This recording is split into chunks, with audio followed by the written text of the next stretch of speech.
Animals with the most depressing lives. Now look, you might be thinking you have it pretty bad, and you might even be watching this video to try to make yourself feel better. And if that's the case, then just remember, if you're alive, you have an internet connection, and you have a device to watch this video on, you have something to be grateful for. But also, if you're not one of these animals on this list, then you definitely have something to be grateful for. Because in my opinion, the animals on this list have some of the most depressing existences of all time. Oh yeah, and like always, this list gets more and more depressing as the video goes on. Starting off, we have hamsters. And I know this might sound strange, but hear me out. First and foremost, most people see hamsters as a toy instead of a pet, and that for an animal is a horrible existence. Imagine you're just a cute fuzzball, and then you have like some 6-year-old kid who always throws you in a ball and throws you down the stairs. A lot of people see hamsters as a low-maintenance pet, which is ideal for a great first pet for a child. But the problem is a lot of these children can't even use a spoon properly, and we expect them to take care of a living creature? That's ridiculous. Besides the fact that in a best-case scenario, these animals are kept in a small cage their entire life, and some of the most exposure they have to the outside world is in a ball that typically gets kicked down the stairs or worse. That alone isn't ideal, but for me, that's the beginning of it, not the end of it. I don't know about for you guys, but for me, I feel like everybody I knew growing up had a crazy hamster story that all involved their pet hamster dying in some sort of tragic way. Let me tell you mine. I remember being, I don't know, maybe grade 7 when I remember talking to one of my friends. She was talking about her pet hamster. It's funny because I never saw her with a pet hamster, so I asked her what happened to it, and she told me this story. Supposedly, she was hanging out in the backyard with her family at a small family event when her uncle was building a house out of bricks for the hamster that she was playing with in the backyard. She put the hamster in the house of bricks and it collapsed and squished her hamster. And that was just her story, and I feel like that is not a rare instance. Everyone gets hamsters for literally 20 bucks at PetSmart, and they think they have a living bouncy ball or something. It's ridiculous. But even if a hamster has the perfect owners and it has a great enclosure and everything is great, their existence is still quite rough.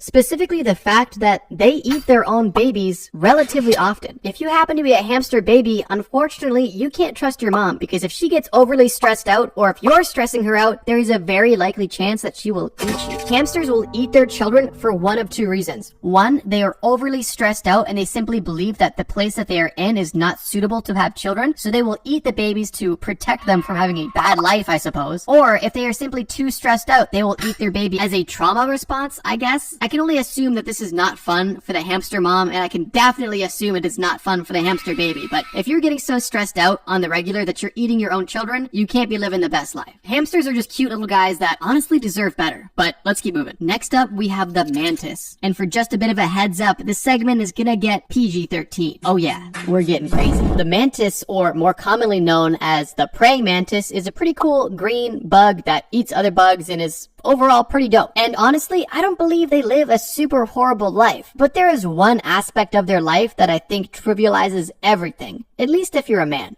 And you might already know where I'm going. Mantises may have some of the worst mating rituals I have ever heard of, which I am now going to explain. Cue the cheesy music. So when a mommy mantis and a daddy mantis love each other very much, they will express their love in a very meaningful way. But something happens typically at the end of this ceremony that is very, very notable. It doesn't happen every time, but very commonly, the mommy mantis will rip the head off the daddy mantis and eat it. And they do this for two very important reasons. The first reason they do this is so the mother can make sure that they have the nutrients required to hold and carry these babies to ensure that they are strong and make it into adulthood and exist. The second reason they do this is to ensure that the male keeps his antenna in her for as long as possible to give the mother mantis as much of a chance as possible to guarantee her pregnancy, I suppose. As a dude, this sounds completely and utterly horrible. And as a man mantis, you have one of two choices. You gotta make the decision to either never engage with women ever, or engage with a woman but understand the fact that it will likely be the last thing you ever do. For me, that fact alone was reason enough to put them on this list. Following that, we have a case that is definitely more upsetting and depressing, and that is the polar bear. Think about it. The last 3 polar bears you've seen has probably been within the context of showing how their habitat is slowly eroding, typically accompanied with a picture of a polar bear that is way skinnier than you ever thought a polar bear could be. Polar bears used to have it made. They were drinking Coca-Cola with Santa Claus and whatnot, but now, sadly, that's no longer the case. I don't know what happened when I said Coca-Cola, but I'm just gonna leave that in. Coca-Cola, it is truly upsetting that the ecosystems that polar bears once thrived in are slowly diminishing fishing, and this is greatly impacting their livelihood. And unfortunately, this means for the most part that polar bears have turned to cannibalism to survive. And unfortunately, this is extremely bad news for cubs and mother polar bears, as male polar bears are now eating female and cub polar bears to survive, now turning the hunters into the hunted. Having your home be destroyed and then having your dad eat your entire family, in my opinion, is extremely depressing. And one thing I will note is that this isn't like the norm. Like if two polar bears see each other, they don't just instantly eat each other. But unfortunately, the situation for some polar bears has gotten so bad that it has driven them to this circumstance. Upsetting, but let's move on. Okay, so this one isn't that crazy, and I honestly wanted to put it before the polar bear, but I didn't want to have like 2 insects in a row. This is an animal video, not like a bug convention. And this is also an entry that I'm sure is going to get no sympathy, but I still wanted to mention it. This entry being the mosquito. They do have a really short lifespan, with men living typically less than a week and women living up to 2 weeks, but that's not really the most depressing part of their existence. In my opinion, the most depressing part about being a mosquito is the fact that literally everybody in the world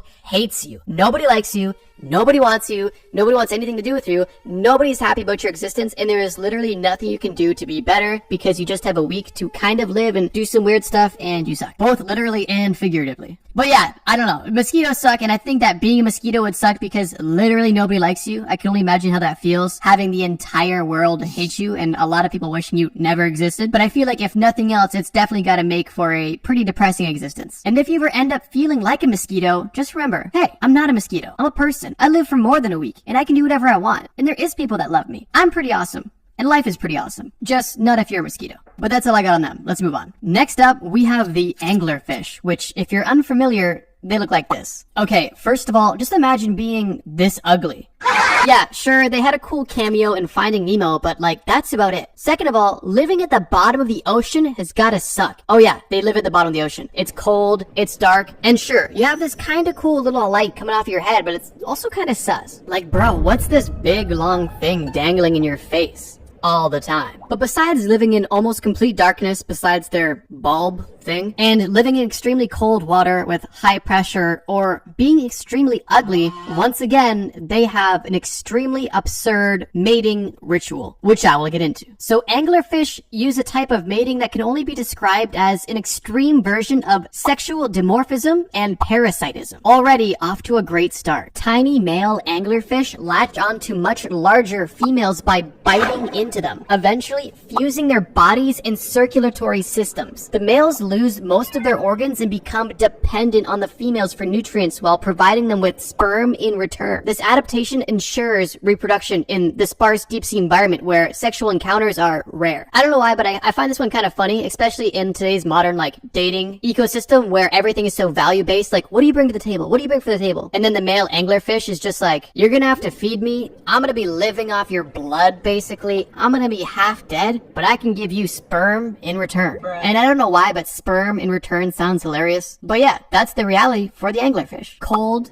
dark, squishy, ugly, and as soon as you meet a woman, you have to instantly start living off of her and provide her with sperm for life. I'll let you guys decide. Depressing or awesome? Now, next up on our list and our final entry is more or less of a honorable mention, or at least a general group and not one specific animal. That being the extremely sad and unfortunate existence of any animal in a factory farm or a testing facility. Now, before you click off, I'm not getting on my vegan soapbox and talking about what you should do. That's not my point at all. But I think it's important we acknowledge the reality of what's going on and the fact that a lot of animals have it very poorly in systems that we are all involved in. Without getting into too much detail, there are so many smart, cute, adorable, and living creatures that are simply put in horrible conditions for, in many cases, almost meaningless reasons. There is facilities that have beagles smoking cigarettes all day. And there is also machines that grind up baby chicks 24/7. And even if you think a smoking beagle sounds pretty cool or you love ground chicken, you have to admit the reality of life for animals in testing facilities or factory farms is beyond horrible. And for me personally, I wanted to mention it because I love animals, and no matter what your opinion is or what you choose to do, I think it's important that we at least acknowledge this. And with that, bros, I'm going to thank you so much for watching this video.